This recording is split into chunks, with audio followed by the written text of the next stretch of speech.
For thousands of years, humans had an innate desire to share their stories, communicate their message, spread their ideas.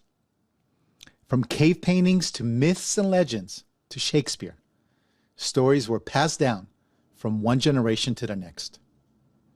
But how effective is a story if the only method of transmission is the uninterrupted line of sight between those listening or reading? Well, that all changed in the 1800s with the genius of three people who had an idea worth sharing with the masses. Samuel Morse, who invented the telegraph, Alexander Graham Bell, who invented the telephone, and Guglielmo Marconi, who invented the radio. And since then, storytelling has taken on a whole new life by the ability to transmit instant communications over vast distances. Fast forward to 2021, and podcasts have taken the world by storm to entertain, humor, and educate the listener. But it's more than that. It's a way to spread our ideas by the common person who isn't a radio talk show host or television personality.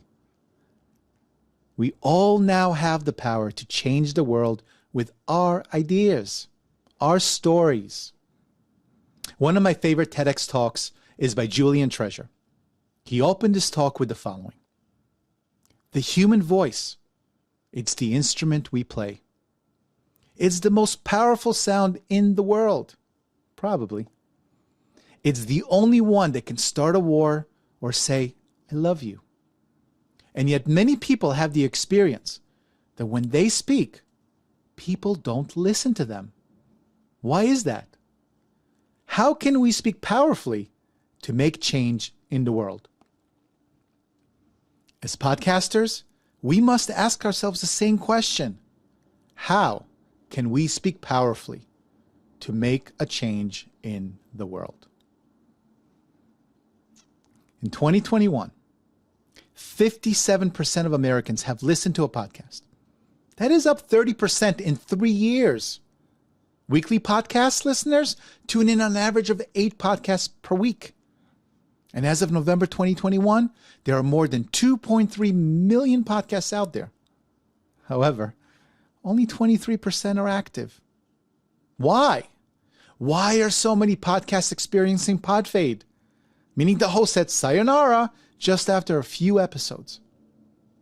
And the more important question that I have is, why do so many podcasts suck? They're boring, all over the place, and just plain not interesting to the listener. Well, my answer is that it's hard to create greatness consistently. It's a challenge to deliver highly engaging and memorable podcast shows over and over again. It's hard to stay true to the core genius of a great story, which is evoking certain emotions that increase the chance a message is shared. The emotions of fear and anger and amusement and happiness and surprise, which inspire people to share your idea and spread your message. When I created my podcast, The 7 Hats, I asked myself the following questions. Why does the world need another podcast? How can I be different?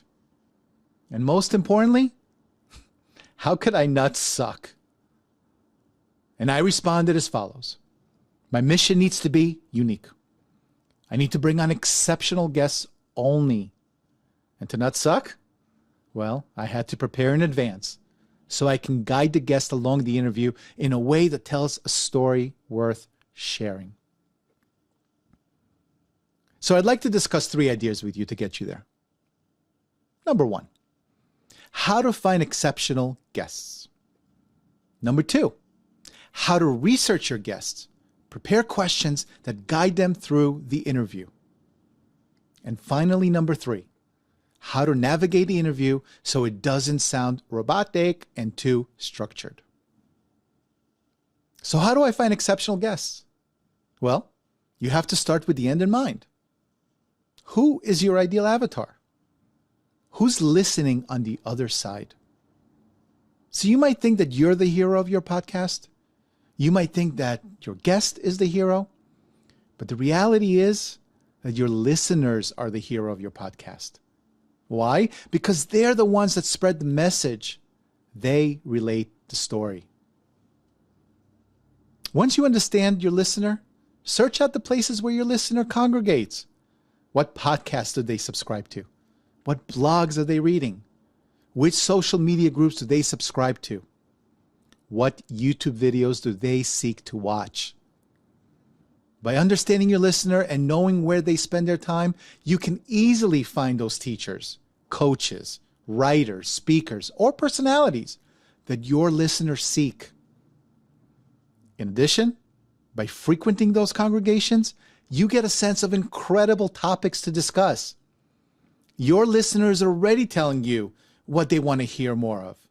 The golden nuggets are in their social posts, the Google searches, the blogs they read, and the podcasts they listen to. Another option I use frequently is websites where podcast hosts are matched with podcast guests. Podmatch is a great option. Think of it as your favorite dating app, but instead of finding dates, you're booking interviews. That said, don't forget about your avatar's desires. You will find that there is a supply and demand conundrum. Too much demand for your little supply. So choose wisely. Finally, LinkedIn, that's my preferred method, or Instagram or Facebook are other platforms that allow you to connect with your future guests. So as you can see, if you know the guests that you seek, there isn't a shortage of ways to connect. I will say, once you find your guests, it's imperative to reach out appropriately. I won't go into this subject in this video, but I will say that there are plenty of templates out there on your favorite search engine. Just type podcast, guest, request, template, and voila, 1.2 million links you can click on. I can't tell you how many podcasts I listen to where the host just doesn't get their audience. And this needs to change in our industry so that we as podcasters get our message across before the listener moves on to another show. Now that you have your guest lineup, how do you research your guests and prepare questions that guide them through the interview? Here, I start with searching the internet. Your favorite search engine is going to be your best friend, I promise. Search by their name. Look them up on LinkedIn. Do they have their own podcast or guest on any other podcasts? Did they write a book? Do they own a company? The list goes on and on. You want to find out where they've been, what they said, and who interviewed them in the past. Also, I don't just scroll through the first page of the results. I go all the way to the end. Why? Because you don't want to miss out on the gold nuggets that reside on page 15 of your search. And you know, if my guest is not well known, as will be the case when you first start your podcasting career, I will send them a pre-interview survey.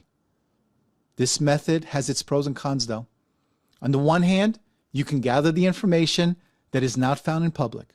And it also allows your guest to get a good feel for the types of questions that you're going to ultimately craft. You can ask them for their unique qualifications regarding a specific topic of the show, or maybe some wild and crazy facts that could be a point of connection between them and your listeners. The con is that they might not complete the survey promptly, or even not at all. People are busy, and you're risking them pushing back. Either way, I will send a survey if I need more info. Now, it's time for the work that the 99% of other podcast hosts fail to do. Now, it's time to read that book, listen to as many podcast shows as possible, read as many bios or articles written about your guest, anything that can arm you with the information that you need to craft your story, to set up your questions. For me, I created a template on Notion. It's a note-taking app, but you can use another tool like Evernote or even a piece of paper. Who cares? I structured it in the following sections. Episode number and name of the guest at the top. followed by all the social media links. Those are going to be great for your show notes. Then their bio. And you know what? If their bio doesn't exist, I write it myself. Then the topics. I think that those topics will be critical. The topics that I think will be critical to address during our show. Kind of like a framework or building blocks that I want to follow. Finally, I detail all the notes from my research. With topics, framework, and notes at hand, I craft my intro. The purpose of the intro is to set the stage and make sure that the listeners are engaged and eager to listen to the rest of the show. Once I have the topics and framework, I start crafting the questions in 3 segments. Segment 1, the background or where it all started. Next, the meat of the story, how that story applies to my audience. And finally, the final segment, or what I like to call the close. For me, I like to close with the same question, but ultimately, the close is really up to you and the type of show that you produce. See, your job is to keep it flowing, keep it interesting, offer an angle that has not been tried in the past by anyone else. And for God's sakes, tell a great story. One thing I will say regarding great stories, it's not easy to tell a great story. So if you need a little support, look up Michael Hauge, Hauge, or send me a note, and I'll connect you with his work. No one else helps storytellers tell a great story. Just ask Will Smith or Russell Brunson, who worked with my friend Michael in the past. Now that you have your guests booked, you've researched and crafted engaging and interesting questions to ask them, how do you navigate the interview so that it doesn't sound robotic and too structured?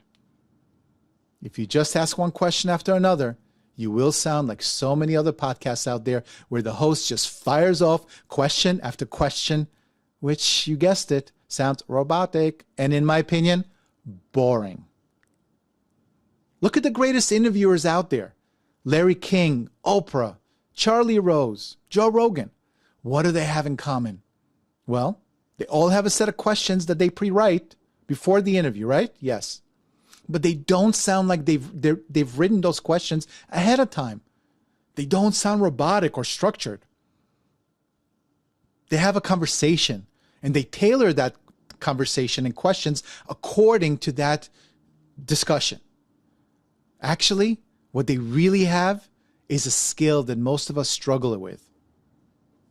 They listen. I may have 30 questions in front of me in my podcast, but I might only ask 15 of them. And I do so by listening to what the guest is saying. And I also make sure that I just don't ask the next question on my list. If the guest veers off topic, I transition them back to where I was originally heading towards in my timeline. It's an internal navigation system. And as a host, I must have one to change directions so that I don't veer off the path and get lost. By researching and planning in advance, you will have a clear beginning, perhaps an unknown path that your conversations will take, but a clear ending point. Don't lose sight. I remember when I rented my first car with a navigation system from Hertz. It was called Never Lost. Great name, by the way. Why? Because when you started your journey, no matter which turn you took, it got you to the final destination. You need to be that navigation system for your guests and shows. So let me ask you a question. What would the podcast world be like if we, the hosts, took the time to really understand the life, the challenges, and the emotional essence of our guests? You see, podcasts have entered the mainstream, but unfortunately, the mainstream is, well, mainstream. Let's up our game as podcasters and take this medium to places that it has never gone before. Let's innovate and let's tell our story. You know why? Because it's an idea worth sharing. Thank you.